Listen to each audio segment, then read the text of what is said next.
नमस्ते दोस्तों, एक बार फिर से आरबी कोचिंग क्लासेस में आपका हार्दिक अभिनंदन। सभी स्वस्थ होंगे, मस्त होंगे, यही आशा मैं करता हूँ।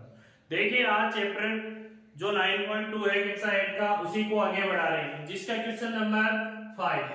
कोई डेनियल एक ऐसे घनाभागार कमरे को जो दीवारें हैं और उसकी छत है, उसको क्या कर रहा है? पेंट कर रहा है, जिसकी लंबाई चौड़ाई ऊंचाई क्रमशः आपको दी गई है 10, 15 और 7 मीटर। अब पेंट की प्रत्येक केन की आवश्यकता है, वो कितनी है? जो एक केन दी गई है उसका है 10 की पावर 100 मीटर स्क्वायर। अब उसमें आपको क्षेत्रफल दिया गया है और कमरे के लिए उसे पेंट के लिए आपको कितने केनों की आवश्यकता होगी? यानी जो एक केन है वो 100 मीटर स्क्वायर एरिया कवर करती है पेंट करने के लिए। तो अपन क्या करेंगे? केनों की संख्या ज्ञात करेंगे। उससे पहले अपन क्या करेंगे? जिस कमरे को पेंट करना है उसका अपन क्षेत्रफल निकालेंगे। लेकिन कमरे में किस किस का क्षेत्रफल निकालेंगे? छत का निकालेंगे और चार दीवारी का निकालेंगे, यानी फर्श पे पेंट नहीं करना है। तो अपन क्या करेंगे? सबसे पहले कमरा क्या है? घनाभागार है, तो घनाभ का संपूर्ण पृष्ठीय क्षेत्रफल निकाल लेंगे। निकालने के बाद उसमें जो लंबाई चौड़ाई है यानी उसका क्षेत्रफल निकालेंगे, किसका? फर्श का, वो उसमें से घटा देंगे। तो देखिए हल। सबसे पहले आपको जो दिया गया है लंबाई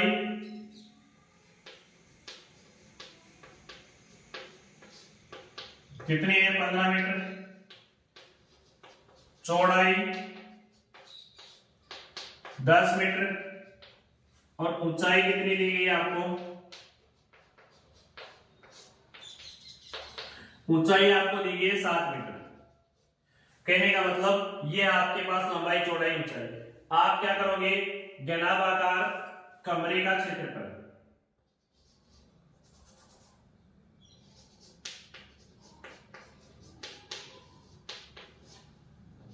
घनाभागार कमरे का संपूर्ण पृष्ठीय क्षेत्रफल। क्षेत्रफल का सूत्र क्या होता है? घनाभागार का 2 गुणा LB plus BH plus HL। इस सूत्र में मान रखोगे तो आपके पास क्या जाएगा? 2, फिर L गुणा B 15 गुणा 10 प्लस 10 गुणा 7 प्लस 7 गुणा 15। अब देखिए बच्चों, आप इसको आप गुणा करके जोड़ दीजिए। ये कितने हो गए? 150। ये कितने हो गए? 70। ये हो गए 105। 15 की टेबल कितने में बोलोगे? 7 पर 105। देखिए इसको जोड़ोगे तो क्या करोगे? 5 0 0 क्या जाएगा? 5। फिर 0 को 7 में जोड़ोगे 7, 7 में 5 जोड़ोगे क्या जाएगा? 12। फिर 81, 1 2 3 हो जाएगा 325। 2 से गुणा कर दोगे, 2 से गुणा कर दोगे तो क्या आ जाएगा आपके पास?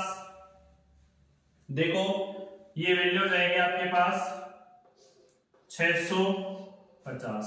क्या जाएगी? 650। क्या जाएगा? मीटर में है ना वैल्यू, तो मीटर स्क्वायर। ये तो आ गया आपके पास संपूर्ण जो कमरा दिया गया है उसका क्षेत्रफल। पूरे कमरे का क्षेत्रफल दिया गया है आपको। अब आप क्या करोगे? जिस पे आपको पेंट नहीं करना है उसका क्षेत्रफल घटाओगे। तो आप क्या करोगे? पेंट जिस पर पेंट नहीं करना है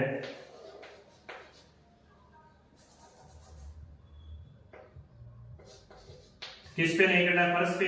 फर्श का क्षेत्रफल। फर्श का क्षेत्रफल क्या होगा? L गुणा B। L गुणा B, L गुणा B कितना हो जाएगा? लंबाई इंटू चौड़ाई। लंबाई कितनी? 15, यानी 15 इंटू 10 यानी 150 मीटर स्क्वायर। अब ये जो 150 मीटर स्क्वायर है इसको अपन घटा देंगे, क्या कर देंगे, घटा देंगे, यानी कुल पृष्ठीय क्षेत्रफल कितना, 600 में से 150 घटाएंगे जिस पे हमें पेंट करना है। कैमरा और छत है, कमरे की 4 दीवारी व छत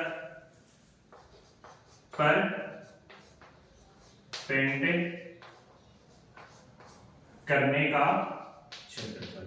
क्षेत्रफल क्या होगा, इसका क्षेत्रफल क्या हो जाएगा कि आप 650 में से क्या करोगे, 150 माइनस करोगे तो आपके पास वैल्यू कितनी आ जाएगी, 500 मीटर स्क्वायर।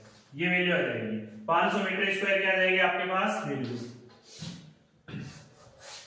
और देखिए 500 मीटर स्क्वायर क्या आ गया आपके पास, जिस पे आपको पेंट करना है वो आ गया 500 मीटर स्क्वायर। अब आपको क्या करना है कि इसमें दिया गया है कि 100 मीटर स्क्वायर क्षेत्रफल में पेंट करने के लिए एक कैन की आवश्यकता होती है। तो अपन क्या करेंगे, पहले तो इसे लिखिए,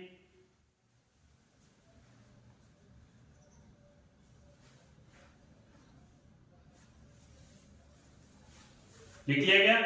अब देखिए क्या करोगे, 100 मीटर स्क्वायर में पेंट की आवश्यकता, कितनी कैन, एक कैन। कैनों की संख्या पूछी है ना, एक कैन। अब बताइए अपना रिजल्ट क्या है, 500 मीटर स्क्वायर।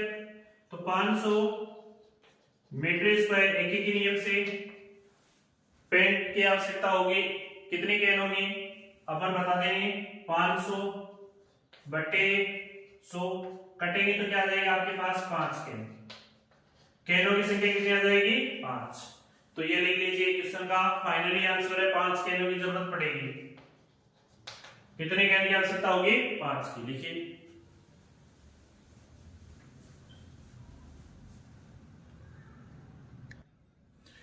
देखिए इस क्वेश्चन में दिया गया है कि निम्न आकृतियों किस प्रकार एक समान है, यानी आकृतियां, दो आकृतियां दी गई हैं एक दूसरे के किस प्रकार से समान है और एक दूसरे से भिन्न है। तो भिन्न होने का रीजन क्या है, समान होने का रीजन क्या है, देखिए सबसे पहले हल। समान कैसे है, देखिए इसकी जो हाइट है वो कितनी है, 7 सेंटीमीटर। तो इसकी जो हाइट है ये सेंटीमीटर में इकाई, ये जो हाइट है ये भी किसमें, सेंटीमीटर में। ये भी, इसकी ऊंचाई कितनी है, 7 और इसकी ऊंचाई भी क्या है, 7। तो अपन लिखेंगे सबसे पहले समान, समानता, दोनों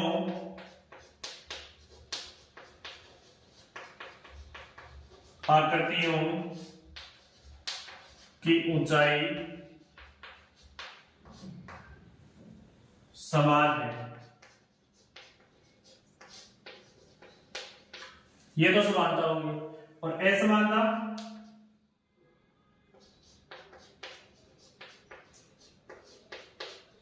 दोनों में असमानता का पॉइंट क्या है, एक आकृति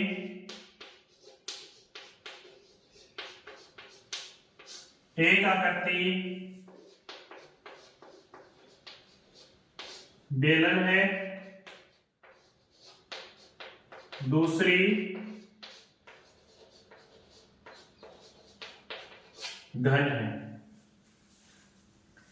दूसरी क्या है, घन। अब देखिए बेलन का पृष्ठीय क्षेत्रफल निकाल लेंगे और वक्र इसका घन का पृष्ठीय क्षेत्रफल निकाल लेंगे, पार्श्व पृष्ठीय क्षेत्रफल। तो निकालिए, किसका अधिक होगा वो देख लेंगे। बेलन का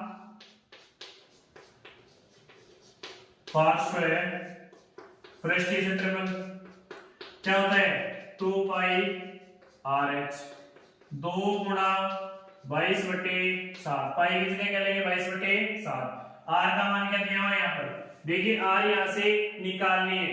ये जो आपको 7 दिया गया है ना, ये 7 आपको डायमीटर दिए गए यानी डी। डी बराबर कितना है आपके पास 7 है सेंटीमीटर। आर बराबर क्या हो जाएगा 7/2 सेंटीमीटर। यानी त्रिज्या क्या होती है व्यास की आधी और व्यास त्रिज्या का क्या होता है दुगुना। तो यहाँ पर रखिए आर की जगह में क्या लूंगा 7/2। गलती मत करना, ये जो दिया गया है वो आपको व्यास दिया गया है। तो 7/2 गुणा हाइट कितनी दी गई इसकी 7। इस 7 से ये 7 कट जाएगा, इस 2 से ये 2 कट जाएगा। यानी आप फाइनली आप क्या कर दोगे 7 को किससे गुणा कर दोगे 22 से गुणा कर दोगे। 7 से 7 कट गया, 2 से 2, तो ये आ जाएगा 154 मीटर। सेंटीमीटर में तो सेंटीमीटर स्क्वायर। अब आपको निकालना है घन का पृष्ठीय क्षेत्रफल। घन का पार्श्व पृष्ठीय क्षेत्रफल क्या होता है 6L स्क्वायर यानी 6 गुणा भुजा स्क्वायर यानी 6 गुणा कितना आपके पास 7 का स्क्वायर। 7 का स्क्वायर यानी 6 गुणा 7 49, ये हो जाएगा नोट की। और ये 6 चौक 24 और 5 जोड़ दोगे कितना हो जाएगा 5 जोड़ोगे इसमें 24 में, तो ये हो जाएगा सेंटीमीटर स्क्वायर। अब बताइए ज्यादा किसका है, इसका दिया गया आपको 294 और उसका कितना दिया गया आपके पास, बताइए किसका ज्यादा है। सेंटीमीटर स्क्वायर में वैल्यू है दोनों की, चेंज करना नहीं है। एक में 154 दिए गए, दूसरे में आपको 294 दिए गए। बताइए कौन से का ज्यादा है, घन का ज्यादा है ना, तो अपन लिख सकते हैं अतः घन का क्या पूछा है हमें पार्श्व पृष्ठीय क्षेत्रफल ज्यादा है। घन का पार्श्व पृष्ठीय क्षेत्रफल क्या है ज्यादा। नोट कीजिए इसे।